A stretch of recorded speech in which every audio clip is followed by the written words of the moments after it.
I'm David Knowles, and this is Ukraine, the latest. Today, we bring you updates from the front line, analyse Ukraine's warning that Russia may have placed explosives on the roof of Europe's biggest nuclear power plant, and we discuss the contest to replace Jens Stoltenberg as head of NATO. Bravery takes you through the most unimaginable hardships to finally reward you with victory. We need a military strategy for Ukraine to gain a decisive advantage on the battlefield, to win the war. Nobody's going to break us. We're strong. We're Ukrainians. Every weekday afternoon, we sit down with leading journalists from the Telegraph's London newsroom and our teams reporting on the ground to bring you the latest news and analysis on the war in Ukraine. It's Wednesday, the 5th of July, 1 year and 131 days since the full-scale invasion began. And today I'm joined by our associate editor Dominic Nichols, assistant comment editor Francis Durnley, Telegraph columnist and former tank commander Hamish de Bratton-Gordon, and it's our pleasure to welcome to the Telegraph Ukrainian journalist Margot Gonta. I started by asking Dom for the latest news from Ukraine. So there have been Russian strikes across Ukraine yesterday. In total, 9 Ukrainian oblasts, 9 regions were hit across the country. It did result in deaths and injuries to civilians. Just going to point out one. So an Iskander missile hit the Povomysky. This is a town about 50 k's south of Kharkiv. Injured 31 people, including 10 children and babies. Now, I highlight that because the attack happened at 13:35 local time, just after 1:30 in the afternoon, lunchtime, we could call it. It hit the town centre. Andrei Kostin, who's Ukraine's prosecutor general, said the area had only civilian objects in it. And I just question why these people, or what is it in them that allows them to fire missiles at lunchtime into a town centre? But hey, I think we know the answer to that. Now, last night, Ukraine hit a Russian ammunition site in Makivka. This is just to the northeast of Donetsk city, just a couple of k's outside the city. There's very dramatic footage. You'll see it on our website.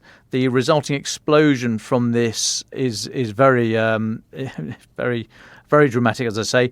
There's the rockets that were there, the ammunition was there, cooks off, so it's fired off under its own steam because of the intense blast and heat from the strike. There's incendiary ammunition raining down on the town. There's no reports of casualties yet from the town, but there undoubtedly will be because the secondary blasts from the site then covered the town in a big old mess. The next one, now the most important one today, I think, Ukraine has warned that Russia may have placed explosives on the roof of the Zaparita nuclear power plant. President Zelensky said last night Moscow may be planning to detonate them and using that as a pretext to blame Ukraine for shelling for the damage. Now, this idea about explosives being placed at the plant, this has been around for a little while. Recent claims by the Ukrainian army, for example, warned of, in their words, possible preparation of a provocation on the territory of the Zaporizhzhia plant in the near future. Now, we're told yesterday Mr. Zelensky had a phone conversation with Emmanuel Macron, President of France, when he warned about, this is Mr. Zelensky warning about, quote, occupation troops preparing dangerous provocations. And he said, given the build-up to this and the idea that Russia is going to move their forces out and various other comments around, then it's looking increasingly concerning. Now, possibly giving these warnings greater credibility, the Kremlin has said there's nothing to see here, and they blame Kyiv. They said there's a great threat of sabotage at the plant and said that Ukraine are planning to take measures there, and Russia will counter such a threat. This is coming from Dmitry Peskov, Kremlin spokesman. He was speaking to reporters earlier today. He said the situation was tense around the plant and the sabotage threat could be catastrophic in its consequences. The Kyiv regime has repeatedly demonstrated its willingness to do anything. Therefore, all measures are being taken to counter such a threat. Now, he gave no evidence, obviously, never gives any evidence to this to back up his assertion. But in another alarm bell ringing for me, Russia's foreign ministry spokeswoman Maria Zakharova, she's on Sputnik radio, and she said Ukraine is planning to conduct a terrorist attack on the plant with potential consequences affecting the entire globe. So a lot of focus on it and a lot of denials by Russia, which always gets me worried. Now, secondly, An interesting story in today's Financial Times that says Britain, America and France, so NATO's three nuclear powers, made it very clear to the Kremlin that they would use conventional force if Russia uses a tactical nuclear weapon. And they say, this is the FT, say, in the wake of the warnings, Putin has abandoned his rhetoric and hasn't mentioned the use of tactical nuclear weapons publicly for several months. This comes in the wake of, from the US, you'll remember Senators Graham and Blumenthal bringing forward a draft resolution to say that given the likely radiation and the injuries to health of people in NATO countries, that their draft resolution says that any use of tactical nuclear weapons should be viewed in light of an Article 5 breach, as in it's an attack on NATO. So, I mean, those senators are not in government, but they are very senior, and that is a siren warning. But I think France has got more on that a little bit later. Elsewhere, let's go to southern Russia. So the Belgorod region of southern Russia, there was an attack in the early hours of this morning, or at least a blast in the early hours of this morning, resulted in civilian injuries, according to the Belgorod governor.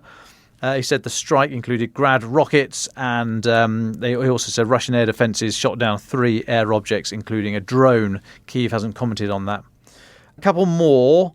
So today's British Defence Intelligence output was talking about how the recent Wagner coup, mutiny, dash up the M4, whatever you want to call it, has worsened the existing fault lines between Wagner and the Russian state, those fault lines that Ukraine pushed to such effect around Bakhmut.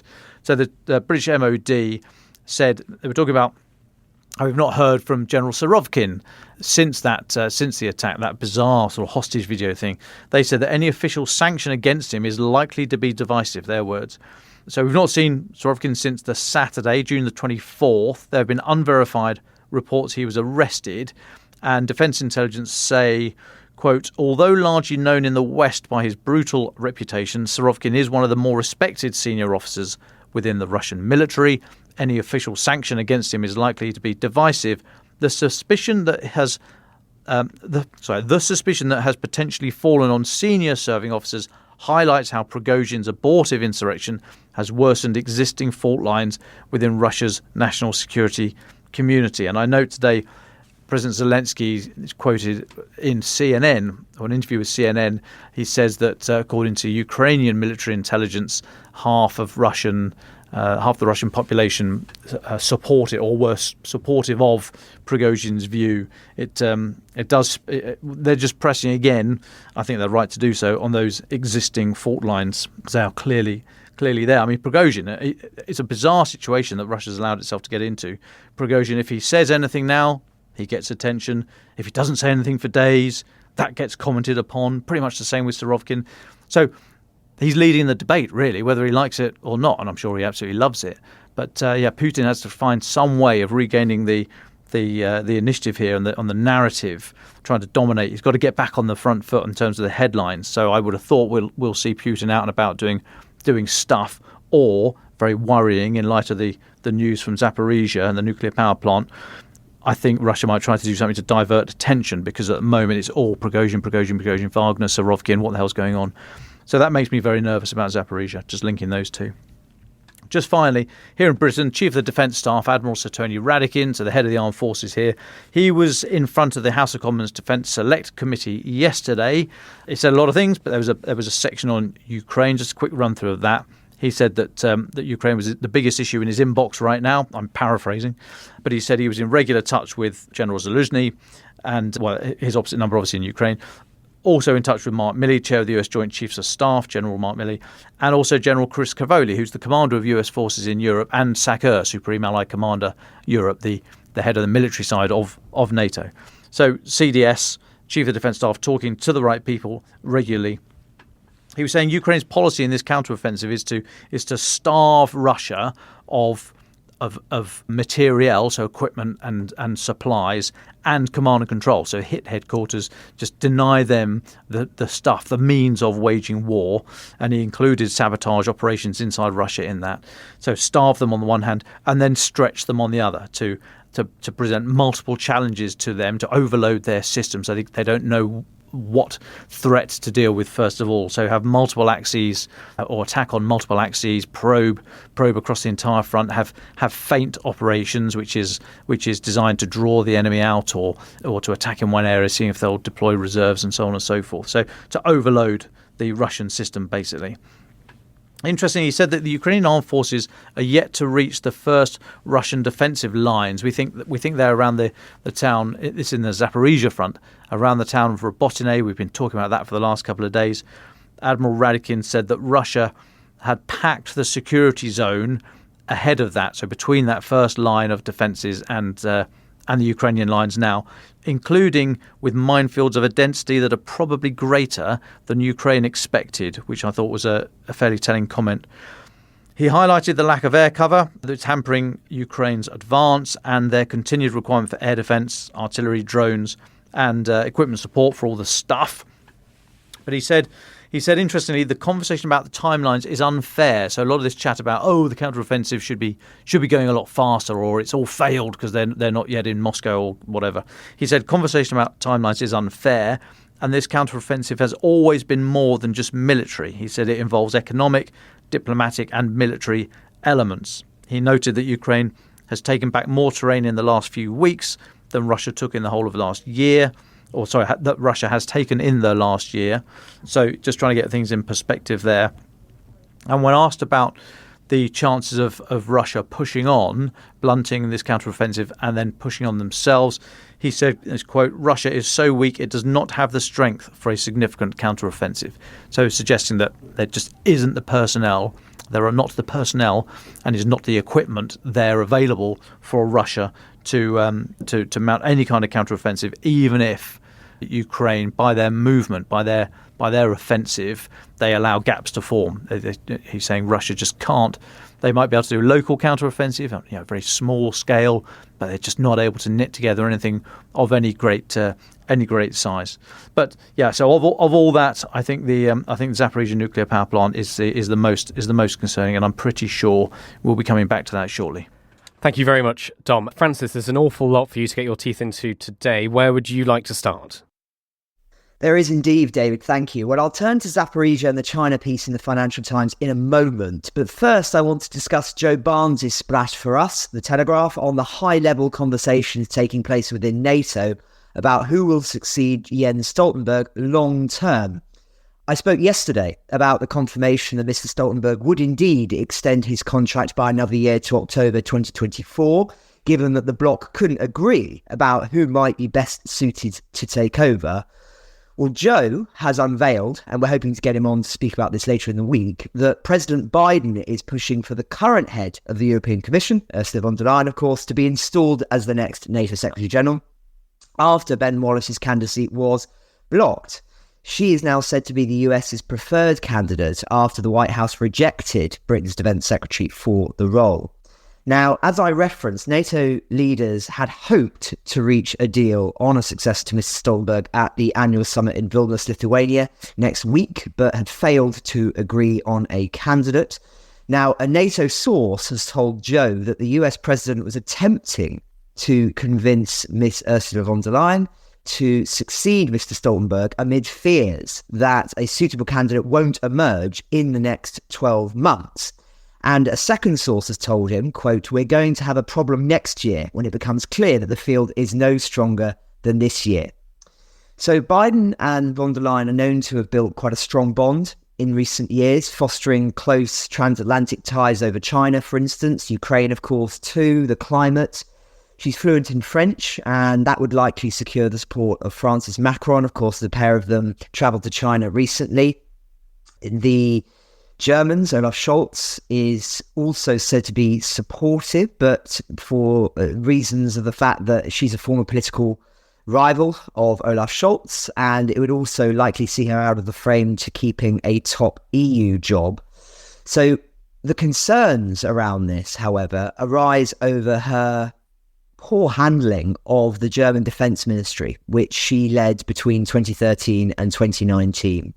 In 2015, for instance, it was reported that German soldiers had to replace heavy machine guns with broomsticks during a NATO exercise to hide their lack of equipment. And I know that's an extreme example, But the full-scale invasion of Ukraine has drawn close attention to the foreign policy mistakes conducted by Angela Merkel's government. The Wall Street Journal indeed published a piece a few weeks ago examining the legacy of Merkel in light of Ukraine, underlining really how successive governments squeezed defence budgets, and it even cited a commander of the German army lamenting that its once mighty military had been hollowed out over that period to such an extent that it would be almost unable to protect the country in the event of a Russian attack.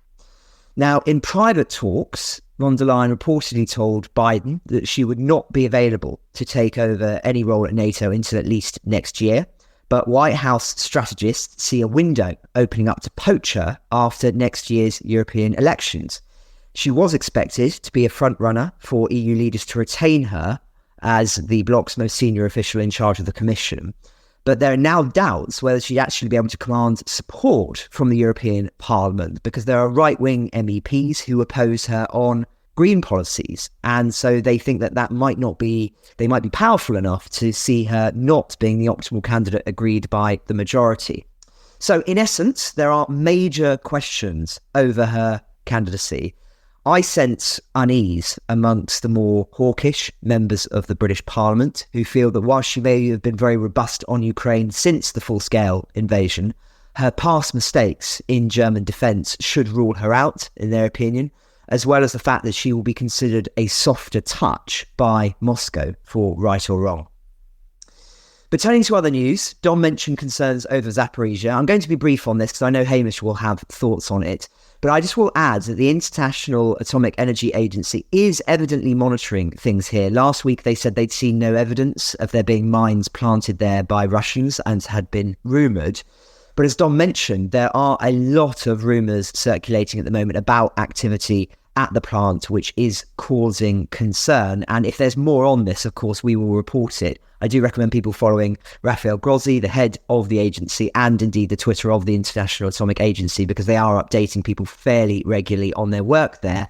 But as, of course, we've talked about in the past, there is question marks about how much they're actually able to access of the plant and whether they have the full support of the West in terms of what they would perhaps like to see done there, as opposed to what is actually capable of being done in terms of the red lines being drawn, etc. Now, onto the subject of China. Dom referenced the piece in the FT.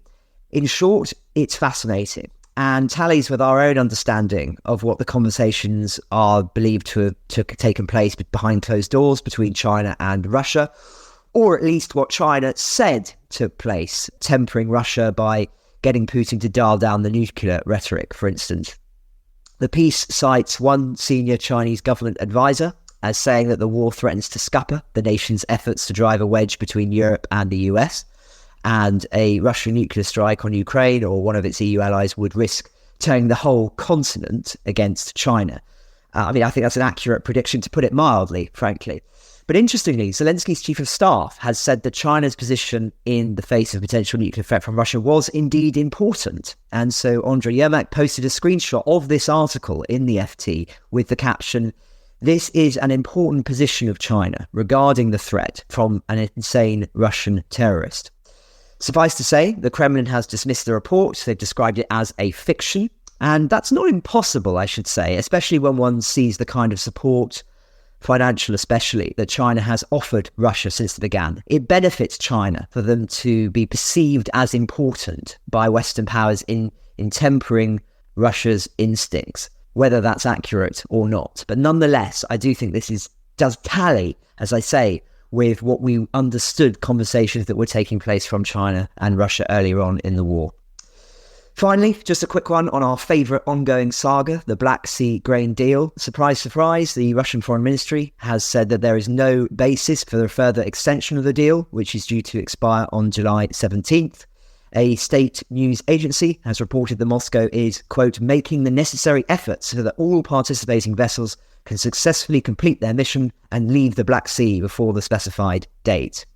Now, as regular listeners will know, Russia is constantly threatening to leave the deal, which is considered vital for global food markets, but are yet to follow through with their threats. Might this time be different? Some say it's conceivable, but given that it keeps Russia in dialogue with Western powers and keeps Turkey, who've broken the deal with the UN, relatively on side, then many will argue it benefits them more to remain than to withdraw. Rest assured, I'll be keeping an eye out on it, David. It's gripping stuff. Well, thank you very much, Dom and Francis. Hey, Mr. Breton-Gordon, can I go to you next? We've spoken quite a lot today about ongoing rumours and threats to the Zaparita nuclear power plant. This is a story you've been really keeping a close eye on for months now. What do you see the state of play at the moment, and what do you make of what's been said by both sides? Hi, good afternoon, guys. Good afternoon, everybody. Yeah, no, absolutely. I don't want to cover any of the ground that you've already covered, and a lot of the detail is out there. The first thing I'd say is, that there is a quality and quantity, and the amount of rumour and information about Zaparita at the moment really makes everybody sit up and is focused. People's eyes are focusing in on it, which might have an advantage or not for each side. I just first of all look at why there could be an end to Zaparita, and then secondly what it could mean. I mean, why would the Ukrainians blow up a nuclear power station? Well, I'm sure the Russians would say it would be to get NATO fully involved and fully committed, and therefore would allow them to get the Russians out of Ukraine double quick. Yes, but looking at the meteorological conditions at the moment and what's been posted about what we call the downwind hazard, where the potential contamination would go, it's pretty much covering all of Ukraine west of Zaparita, and also then likely to go into Germany and Poland. So, and this contamination, it'll be a combination of uranium, cesium-137. A lot of this stuff hangs around for a long time and would be a hell of a clean-up and basically would affect Ukraine most. So I don't get what's coming out of the Kremlin that this is some sort of event that Ukraine is manufacturing. Then when you look at why would the Russians do it, I think it's unbelievable. I cannot believe anybody would be so desperate, so evil to blow up a nuclear power station.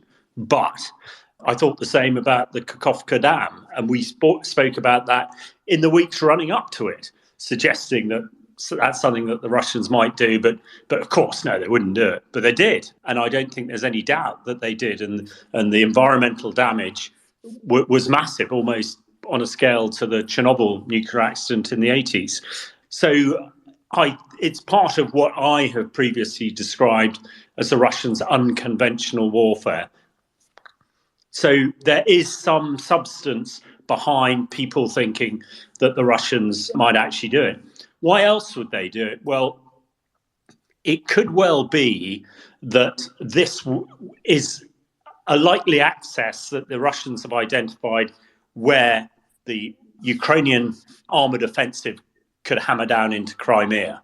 Around that area, it might be less well prepared by the Russians, thinking that Zaparita provides a block, and the only way to prevent that would be to create this area of contamination. So it sort of all points towards Russia, and what has been said for a long time. Stand fast what Signor Grossi said the other day when he hadn't noticed any explosives or mines. It's been talked about for a while. President Zelensky last night said explosives on the roof. Ukraine intelligence was right about the dam, and I think they have been consistently quite right. And the fact that everybody else around the world is talking about it. If we look at the actual mechanics of creating what I've described in my piece in the paper today, an improvised nuclear device, actually, I'm not too worried about explosives on the roof. We were talking about the roof. This is the concrete roof, reinforced concrete over the top of the reactors to protect them. If a plane crashes into them, it's not going to damage the reactors. So an explosion is on top of the roof. I don't think will have much of an impact. Also, Russia is suggesting that Ukraine will fire missiles and artillery at the reactors to try and create this terrorist event, as they call it.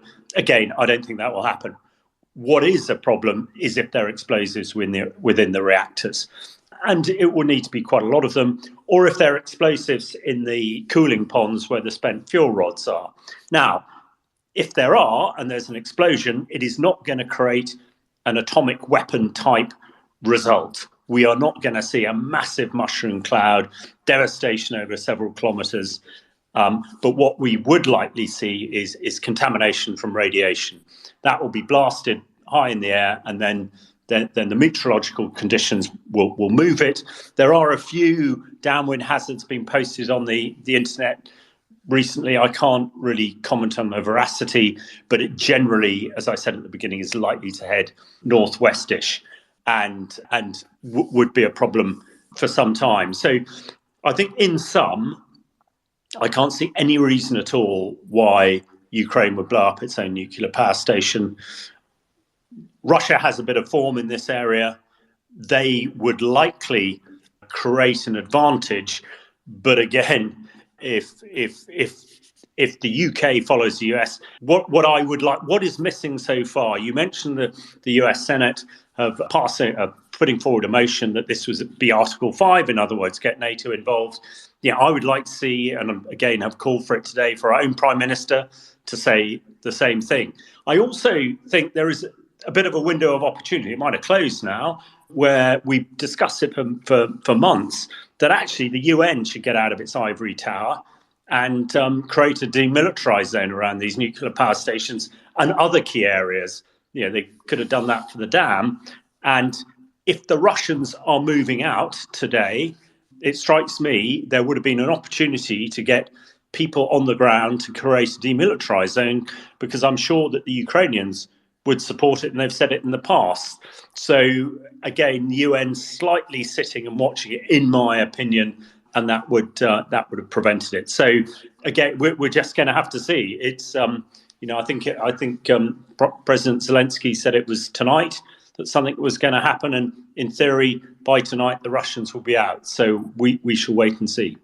Thank you very much, Hamish. Just away from Zafarita. Please. Sorry, just one other thing, David. There is a lot of stuff on the internet that people have posted about what to do. We've discussed it.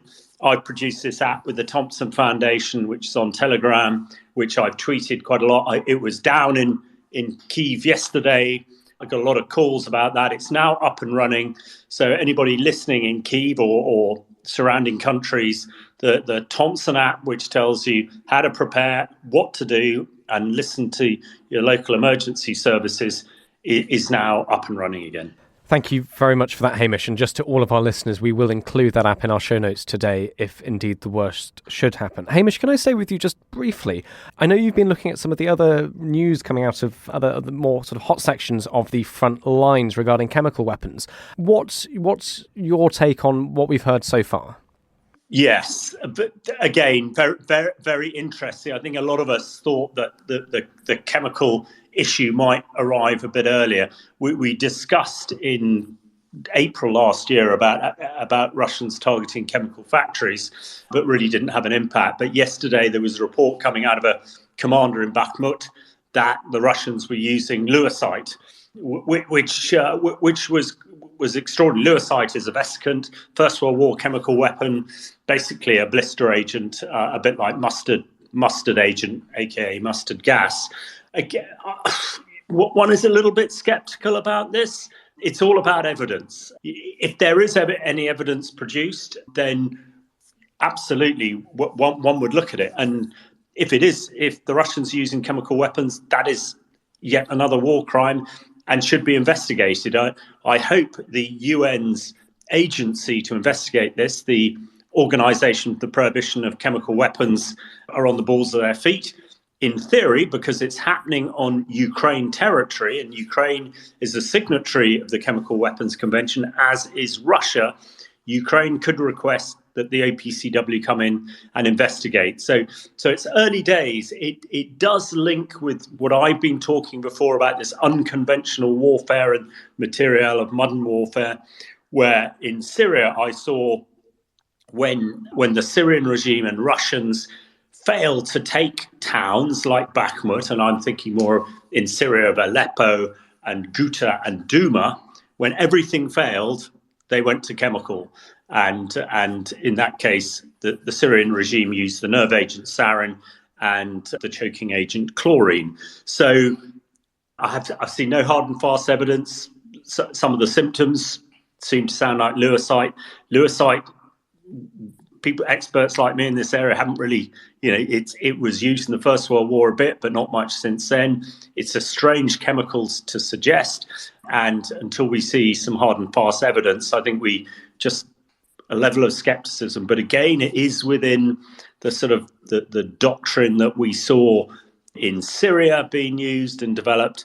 And it's a little bit like why one is worried about Zaparita, because, again, it's slightly part of this unconventional warfare doctrine which the Russians seem to be following. Thank you very much, Hamish. Dom, Francis and Hamish will come back to you all later, I think. But it's a pleasure now to welcome Margot Gonta, a Ukrainian journalist. Margot, thank you so much for joining us in person in the Telegraph. Would you just like to introduce yourself and tell us what's brought you to London?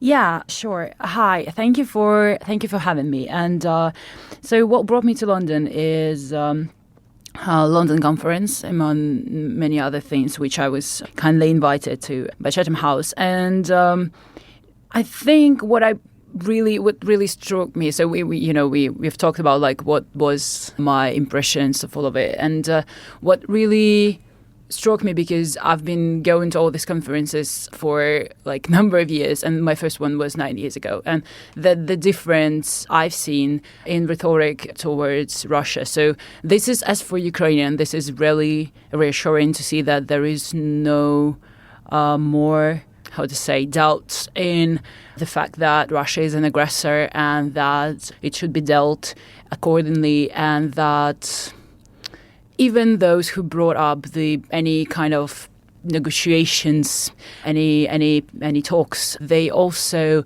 were forced, I believe this is the right word here, were forced under the Times to anyway mention that the land of Ukraine should be returned, and that the deal should be done, even if done, on Ukraine's terms as much as possible. So this is definitely a great change, from the beginning of the war, which started in 2014. And this is really reassuring to see this unity, I would say, in many allies Ukraine has. That's actually really, really interesting. We've spoken today quite a lot about Zaparita nuclear power plant. You've heard updates from all of our journalists on that. Could I ask you, what's your reaction to what we've heard? And do you have a sense of how ordinary Ukrainians and your friends and family back home are reacting to some of the news coming out of Zaparita? I would say, well, first of all, it definitely is a great news to hear the reaction of our allies and I would say the stand the countries are taking, like US and many others. So this is, Ukrainians mainly want to see this commitment because of how devastating this situation can develop. But also, as for the reactions of Ukrainians, I would say it's quite...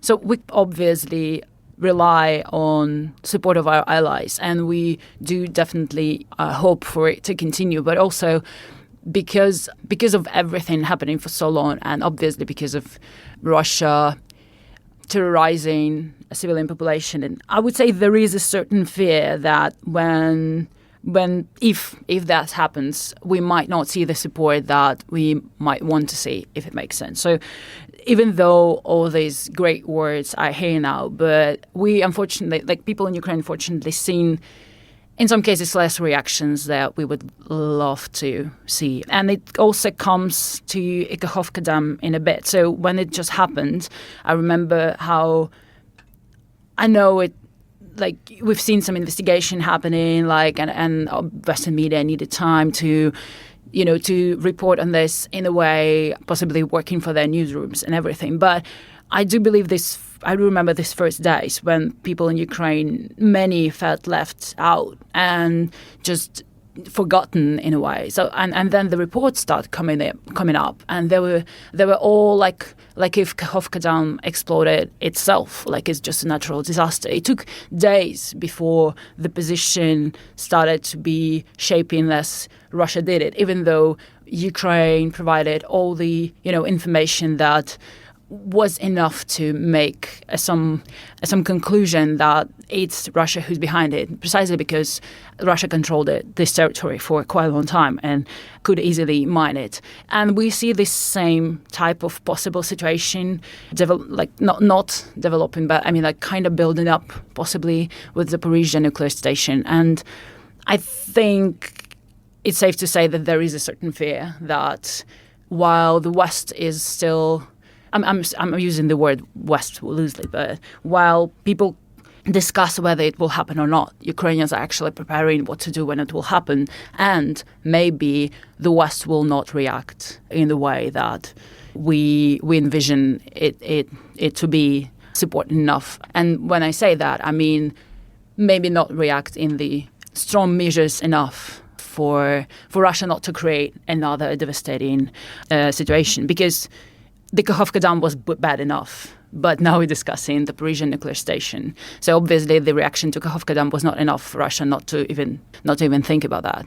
So I would say this is like the general feeling. So it's mixed, but also in the same time, I wouldn't say it's devastated type of mood. So I would say the resilience is still there, and that's just how it works. So on the one hand, you might be frustrated by the reaction of the West, but in the same time, people are preparing, for the worst. And I think that's what it's about. War showed that the worst can always come.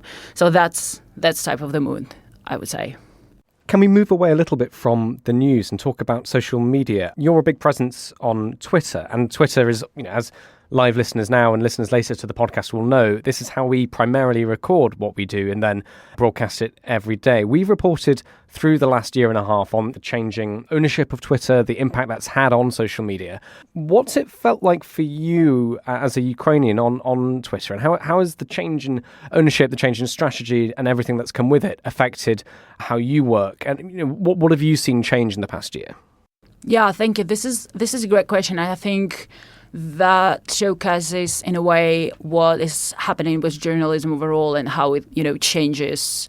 Let's put it this way. So with the full-scale invasion starting, so many events started to evolve in the same time. So basically, the media using, say, I wouldn't say traditional means, but I mean like the websites or the channels even, they were too slow. So basically what Ukrainian media started using, and by media I use it loosely, so the Ukrainian Telegram channels, just individual journalists, they started using Telegram, which is basically like WhatsApp type of messenger. I'm saying that for listeners that might not be familiar with it. So, which allows you for more speed to get information to your readers. And I think in this way, the not the attitude, but kind of the expectation of the information kind of shifted a bit. So we kind of used to the fact that it might come, earlier, but maybe not exactly fully verified. And then it will come a bit later with more verified data. So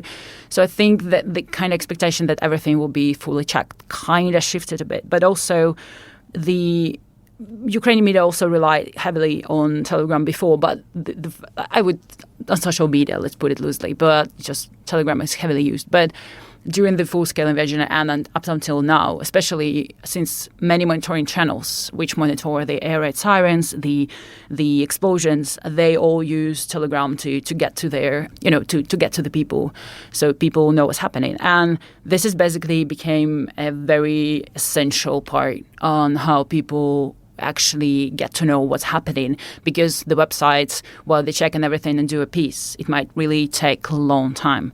And in the same time, I've seen how Twitter, like speaking, about the Ukrainians writing for the foreign audience, as myself. Also, it's I've seen that for Western audience, Twitter kind of played the same role, I think, that Telegram plays for Ukrainian audience. in Ukraine. So that this is also one of the ways how you quickly can get information of what's happening. And I had tons of times readers come to me and they say, we haven't seen this story or that story in our local media, like our national media. And I do understand why, because social media like Twitter or Telegram, they allows for speed. That is so essential right now when you have tons of things happening at the same time. While when you want to put out the piece, say on the website as a big media, you need so much more time and people involved for it to happen.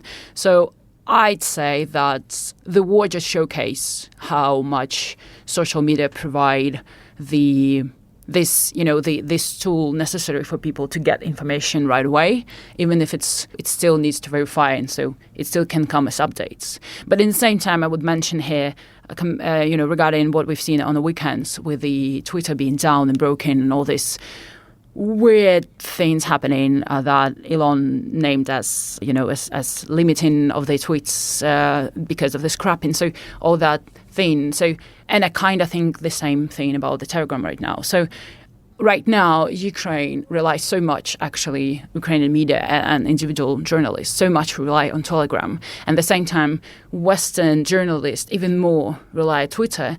And by that, I mean also many, many activists and journalists from very different countries who use it for protests as well as, archiving, that we do not even fully understand what will happen if both this system will go down. And basically, people will not get the instrument to get the identification about air raid sirens.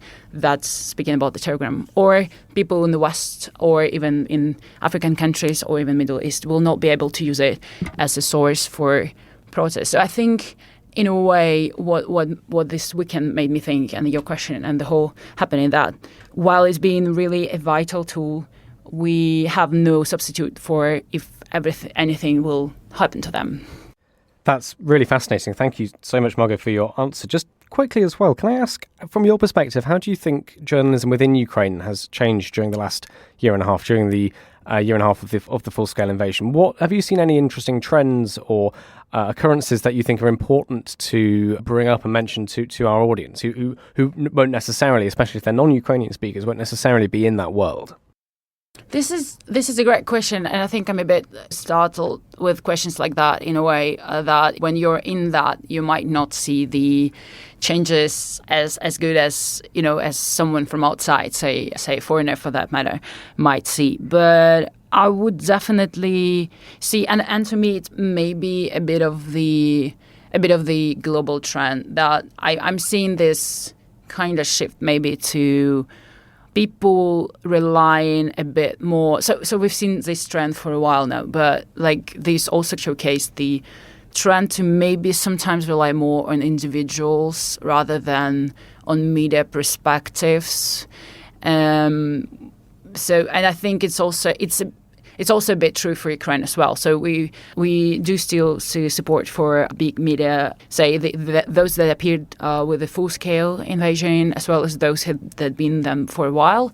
But I do feel that we see this continued support for individual journalists and activists more. And again, the one I've mentioned, so this shift to usage of social media, especially Telegram, which allows for great speed. I would say this is really important because it's been happening again for a while, but I do believe that. So the very fact that people can just live, say, in Telegram, just have a Telegram channel and be considered a journalist and not even have, say, a website, this is something that happened for me at least, during this year. And this is because the speed that people need their news at is not, the website is not capable to provide that speed, most often than not. And so that's why some moved just to social media like Telegram with providing these stories. And yeah, I think that would be, for me, the major shift, because I think before that, people looked at it as more like a great addition or substitute, but now we just understand that this is, so social media provide the speed that other tools cannot. Just one more question from me, because I know we have to finish quite soon. Unfortunately, of course, every Ukrainian we speak to will have friends and family affected and involved in the war. Would you talk just a little bit about how your life and the people that you know have been impacted? Well, how much time do you have? But I know this kind of... Okay, I know I need to answer brief, but there are so many ways to answer this question. But I think I will try to mention a few points. So first of all, you have life being divided to before and after. And that the other thing is, I had this interview with the Asahi Shimbun Japanese newspaper, and I liked it, the way it came out. And that, well, at least for me, it's, you have war that kind of lives in you when you have your first war, it just kind of never ends, and you have this alien living inside of you and just there. You might not feel it. You might feel it with people who never felt war. You might be okay with it. You might maybe use it for additional aggression in your life. But it just, I think that's first that happens to you. Other things, that you losing your home, you losing your friends, your Facebook becoming a graveyard, you're everybody you know lost someone, and going further, you may be losing your loved ones. Maybe they come back with PTSD. Maybe they come back with lost limbs. That's all, the next stages. But the given is that you have this alien living inside of you. But in the same time, hellish as it is, there is this weird good thing that came up, and I think it would be fair to say, not just for me. So I've heard it from many. So even though you're constantly kind of burnt out and tired, and well, it very depends on your situation. So you might feel a bit better on the front line sometimes because you have the chance to actually release the aggression.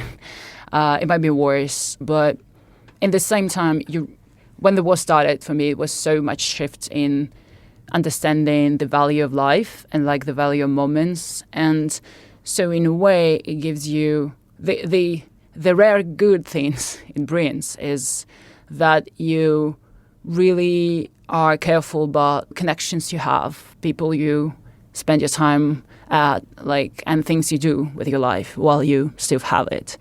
And the things that sound dramatic in peaceful life, as we call it, they have this value, real value when you're at war. So I think that will be it. Ukraine the Latest is an original podcast from The Telegraph. To stay on top of all of our Ukraine news, analysis and dispatches from the ground, subscribe to The Telegraph. You can get your first 3 months for just £1 at www.telegraph.co.uk/Ukraine the Latest. Or sign up to Dispatches, our Ukraine newsletter, which brings stories from our award-winning foreign correspondents straight to your inbox. We also have a Ukraine live blog on our website, where you can follow updates as they come in throughout the day, including insights from regular contributors to this podcast. You can listen to this conversation live at 1 p.m. London time each weekday on Twitter Spaces. Follow The Telegraph on Twitter so that you don't miss it. To our listeners on YouTube, please note that due to issues beyond our control, there is sometimes a delay between broadcast and upload. If you want to hear Ukraine the Latest as soon as it is released, do refer to podcast apps. If you enjoy this podcast, please consider following Ukraine the Latest on your preferred podcast app, and, if you have a moment, leave a review, as it helps others find the show. You can also get in touch directly to ask questions or give comments by emailing ukrainepod@telegraph.co.uk. We do read every message. As ever, we are especially interested to hear where you are listening from around the world. Ukraine the Latest was produced by Rachel Porter and Giles Gear, and the executive producers are David Knowles and Louisa Wells.